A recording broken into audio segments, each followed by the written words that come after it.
அன்பர்கள் அனைவருக்கும் என்னுடைய முதற்கண் வணக்கத்தை தெரிவித்துக் கொள்கின்றேன். ராமலிங்க பெருமான் திருமுறையில் விண்ணப்ப கலிவெண்பா என்ற பகுதியில் ஒவ்வொரு புராணத்துடைய செய்திகளெல்லாம் சொல்லிக்கிட்டே வர்றார். அதை வகையில் இன்றைக்கி என்ன சொல்கிறாருன்னா, அந்த அப்பர் பெருமானுக்கு கட்டுசோறு கொடுத்து அவருடைய பசியை போக்கினார். அதை சொல்கிறார். ஆறெடுத்த வாகீசர்க்காம் பசியை கண்டு கட்டு சோறெடுத்து பின்னே சுமந்தனையே அப்படின்னு சொல்கிறார். என்னது? ஆறெடுத்த வாகீசர் திருநாவுக்கரசர் அப்பர் பெருமான்னு சொல்லுவாங்க. ஆறெடுத்த வாகீசர்க்காம் பசியை கண்டு கட்டு சோறெடுத்து பின்னே சுமந்தனையே அப்படின்னு விண்ணப்ப கலிவெண்பால சொல்கிறார். திருவடி புகழ்ச்சியில் போனீங்கன்னா அங்கே பார்த்தீங்கன்னா, இலைப்புறல் அறிந்து அன்பர் பொதிசோறு அருந்த முன்னிருந்து பின்னடக்கும் பதம் அப்படின்னு எழுதியிருப்பாங்க. ஐயா எழுதியிருக்கார். அப்போ ரெண்டுமே ஒரே வரலாறு தான், கதை தான். அதை நான் கொஞ்சம் சொல்லலான்னு தான் அவங்கக்கிட்ட சொல்கிறேன். அதாவது திருநாவுக்கரசர் அப்படி தல யாத்திரைலாம் போவார் இல்லையா? அப்போ எப்பவும் போல் திருச்சி, திருவானைக்காவல், திருப்பராய்த்துறை அப்படிலாம் பல சிவத்தலங்களெல்லாம் தரிசித்துட்டு திருச்சிராப்பள்ளின்னு இருக்குல்ல திருச்சி, அதுக்கு பக்கத்தில் இருக்க திருப்பஞ்சேலி அப்படிங்கிற அங்கே உள்ள கோயிலை நோக்கி நடக்கிறார். அப்போ ரொம்ப கடுமையான வெயில் அடித்த காலம் போல் இருக்குது. வயது முதிர்ந்த நிலையிலும் உளவாரப்பணி செய்து கொண்டே நீண்ட தூரம் நடக்கிறதுனால அப்பர் பெருமான் பசி தாகத்தினால ரொம்ப கலப்படிஞ்சு சோர்ந்து போனாராமா. அப்போ இறைவனால் தாங்க முடியல. தன்னுடைய அடியார் படும் துன்பங்களெல்லாம் அவர் காண சகிக்க மாட்டார் இல்லையா? அதனால்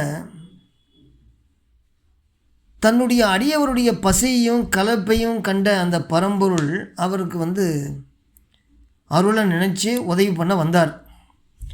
அப்பர் வரும் வழியில் ஒரு குளிர்ந்த ஒரு சோலை, நீராடுவதற்கான ஒரு நீராடுவதற்கு ஒரு குளம், அதை என்ன பண்ணுவார்னா தன்னுடைய திருவள்ளுவரில் உருவாக்குறார். அப்புறம் என்ன பண்ணுறாருன்னா, கையில் பொதிசோறு, அதை அந்த கட்டி சாதம் நம்மளாம் கட்டிக்குவோம் இல்லையா, அந்த மாதிரி பொதி சோரோட ஒரு வயதான முதிய அந்தனர் வடிவத்தில் எடுத்து ஐயா அப்பர் வரும் வழியில் அவருக்காக காத்திருக்கிறார். அப்பர் இருந்த இடத்த அடைஞ்சதும் அந்தனர் வடிவில் இருந்த அந்த பரம்பொருள் அவரை நோக்கி, ஐயா நீங்கள் நீண்ட தூரம் வழி நடந்து மிகவும் களைப்பாக இருக்கிறீங்க, காணப்படுறீங்க, என்கிட்ட பொதிசோறு கட்டி சாதம் இருக்குது, இதை சாப்பிட்டு இந்த குளத்து நீரை குடிச்சிட்டு உங்களுடைய இழப்பை போக்கிக்குங்க அப்படின்னு அன்போடு வற்புறுத்தி கொடுத்தாதாமா.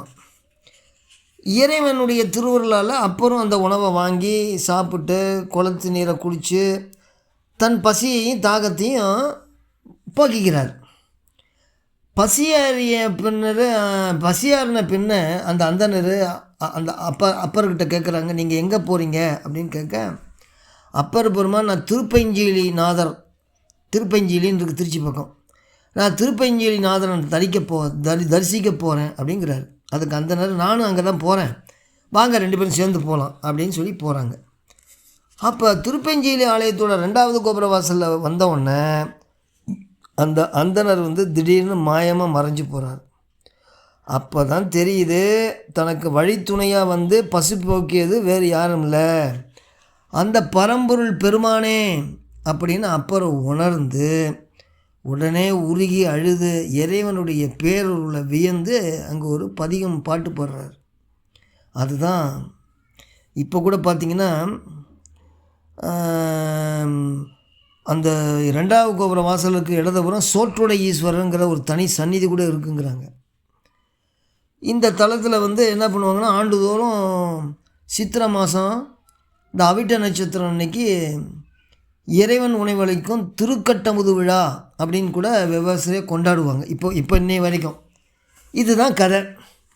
இந்த கதையை தான், இது நடந்ததை தான் அவர் பெருமான் என்ன சொல்கிறாருன்னா திருவடி புகழ்ச்சியில் சொல்கிறாரு, இலைப்புரள் அறிந்து அன்பர் பொதிசோறு அருந்த முன்னிருந்து பின்னடக்கும் பதம். விண்ணப்ப கழிவன்பால ஆறெடுத்த வாகீசர்க்காம் பசியைக் கண்டு கட்டு சோறெடுத்து பின்னே சுமந்தனையே அப்படிங்கிறார். இதுதான் இதனுடைய பாடலுடைய அர்த்தம். இப்படி ஒவ்வொரு வாக்கியங்களும் உங்களுக்கு தெரியாதுங்கிறத கருதி தான் அந்த வாக்கியத்துக்குள்ள கதைகளெல்லாம் நான் உங்களுக்கு சொல்கிறேன்.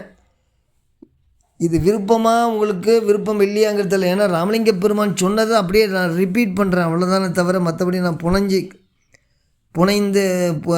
புனையுரையேன் பொய் புகழேங்கிறாரில்ல, அந்த மாதிரிலாம் நான் எதுவுமே சொல்லலை.